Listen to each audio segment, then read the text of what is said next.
Halo Sobat Deka, ketemu lagi sama saya, Menirnya Dek Karanganyar. Pakai baju lengkap ala Menir, tapi beniknya hilang dua ya. Kalau teman-teman datang ke Dek Karanganyar, ada satu spot yang cukup menarik untuk dikunjungi. Ayo ikut saya.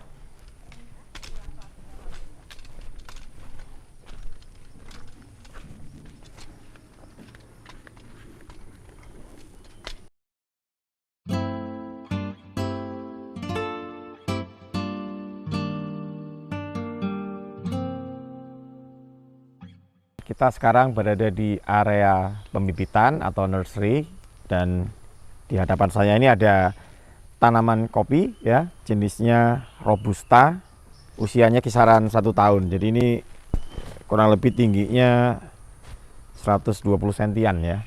Jadi kita tahu kan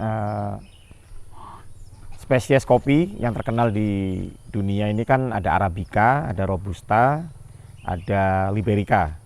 Nah, karena perkebunan di sini ketinggiannya kisaran 500 sampai 600 ya, yang paling cocok ditanam di sini adalah Robusta ya. Robusta ini sendiri punya nama Latin ya, Covea canefora. Oke, sekarang saya ditemani oleh seorang staf ahli perkebunan yang ada di Dek Karanganyar ini, yang paling senior ya, Bapak siapa? Suwito. Pak Suwito, nggak pakai Lagola ya, Ya. Pak Suwito aja. Jadi Pak Wito ini udah mulai tahun berapa Pak kerja di sini? 78, mulai tahun 78. Tahun 78, saya belum lahir. Itu zamannya Mario Kempes jadi top skor itu. Iya betul. Berarti zamannya anu ya, Mbah Kakung ya. Iya zaman Mbah Kakung masih ketemu ya. Masih inget fresh gitu. Masih sudah berapa tahun? Sekitar 2 tahun masanya. Oh. Sama 2 tahun. Saya aja hampir nggak ingat.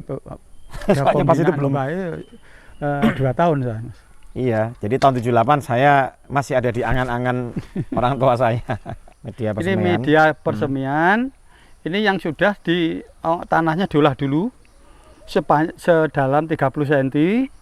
Terus di atasnya dipak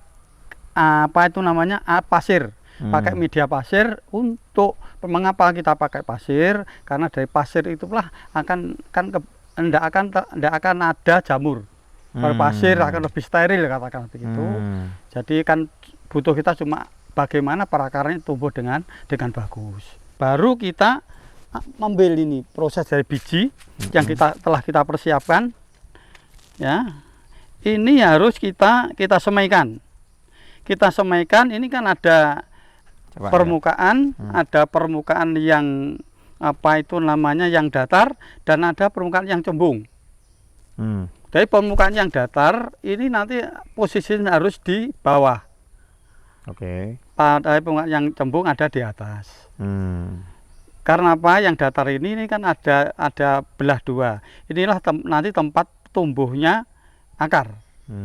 Nah, untuk menyemaikan ini yang datar ini harus ada di posisi bawah. Ini ya, kita tekan dengan ibu jari masuk.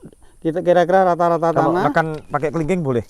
Boleh. Boleh aja, asal kuat ya. Tapi yang akan lebih enggak, kalau pakai kelingking kecekluk nanti Pak. Ya gini. Terus dengan jarak tanam atau jarak semai 3 kali 3 bisa, 3 kali 5 bisa, menurut situasi dan kondisi wilayahnya masing-masing. Tergantung kondisi tanah berarti Pak ya? Ya, bukan tergantung kondisi hatinya yang nanam ya? Iya, bukan. Dari ini terus sampai nanti bisa sesuai dengan kebutuhan.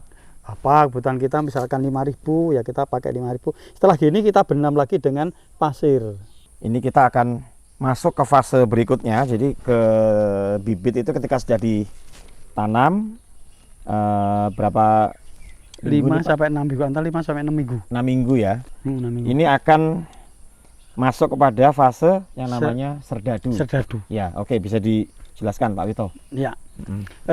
Jadi setelah kita semaikan, kita taburi dengan furadan untuk mencegah hama. Lantas kita butuh waktu 5 5-6 minggu untuk bisa menumbuhkan suatu fase yang namanya fase serdadu seperti ini. Jadi apa ini namanya, biji kopi akan terangkat ke atas ya. Keluar kecambahnya gitu ya? Iya, naik ke atas. Jadi di situ ada apa, bijinya ada di atas. Ini nanti akan butuh waktu untuk bisa apa namanya, bisa pecah lembaganya paling tidak 6 minggu. 6 minggu. Setelah 6 minggu ini nanti terus kita lakukan kocor dan pemberantasan hama. Kocor itu disiram, disiram ya, disiram, dikocor, disiram ya. Ini nanti akan butuh waktu sekitar 6 minggu kemudian akan tumbuh yang namanya fase kepelan seperti ini. Ini namanya fase kepelan. Ini butuh waktu 6 minggu. Jadi serdadu ini 6 minggu. Nah, ke sini ini usia 12 minggu berarti ya. 12 minggu itu berarti 3 bulan.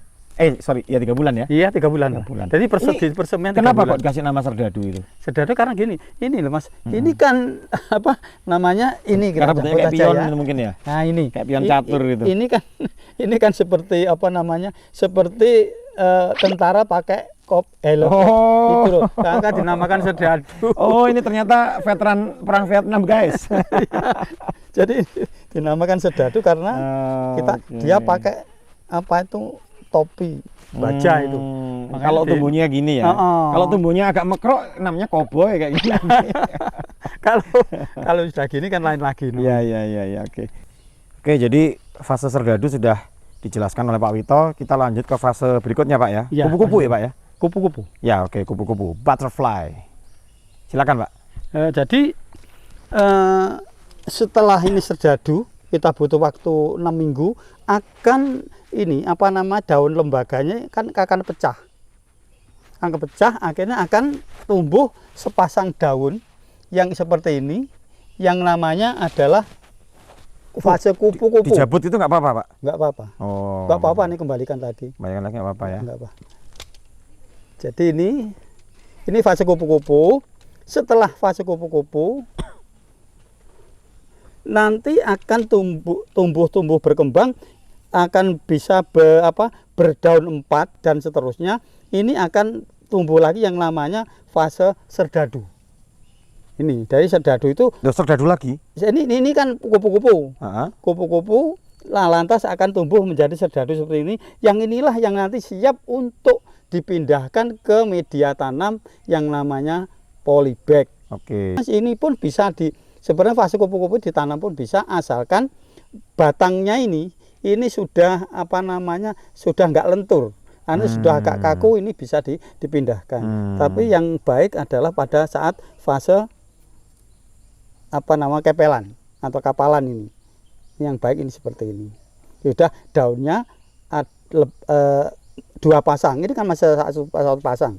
2 pasang ini akan lebih baik. Tapi walaupun nanti cuma masih 2 fase kupu-kupu, ini asalkan batangnya sudah agak kaku, ini bisa dipindahkan.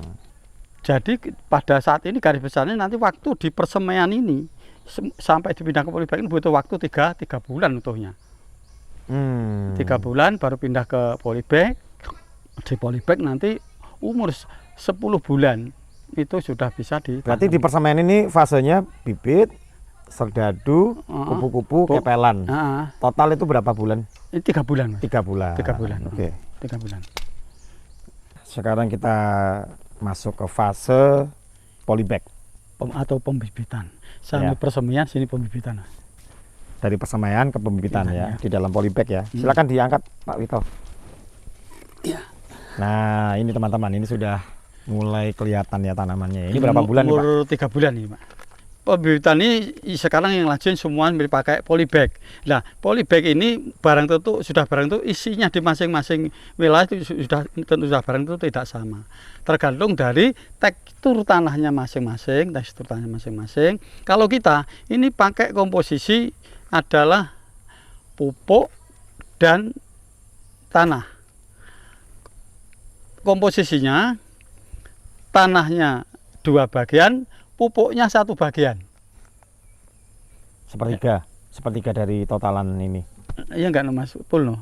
Jadi satu bagian separuh. Ya, jadi pengungsian 2:1. Nah, gitu. iya makanya 2/3 dan sepertiga. 2:1 ya.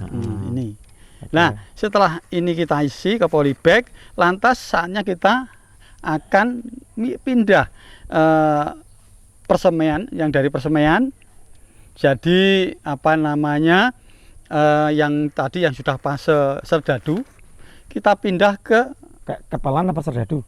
serdadu kepelan. Kepelan, iya, Kepelan. kepelan. Dari kepelan kita pindah ke pembibitan, ke polybag.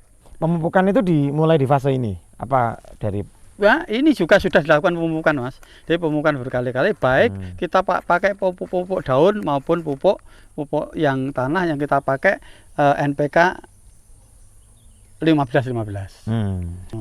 Dan teman-teman yang lagi main ke sini juga bisa beli bibit dalam fase ini Pak ya? Ya, Ya, jadi beli. Kalau mau tahu harganya silakan kontak adminnya channel ini ya.